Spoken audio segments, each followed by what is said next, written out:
Hello friends, welcome to back my channel. आज आपण बनवणार आहोत DIY नेमप्लेट.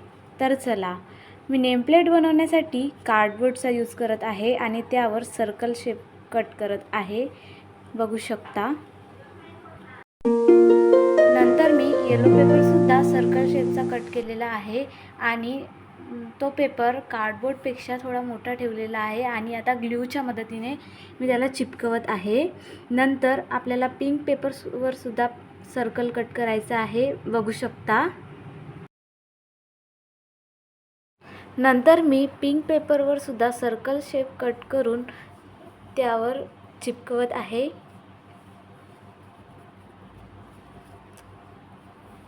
नंतर ही मराठी स्टाईलची नेमप्लेट असल्यामुळे याच्यावर काहीतरी अट्रॅक्टिव्ह शब्द लिहित आहे,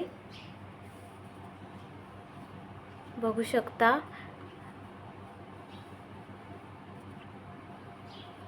डिझायनेबल स्टिकर्स चिपकवत आहे आणि आर्टिफिशियल फ्लॉवर्स सुद्धा लावत आहे. व्हिडिओ आवडला असेल तर सबस्क्राईब नक्की करा.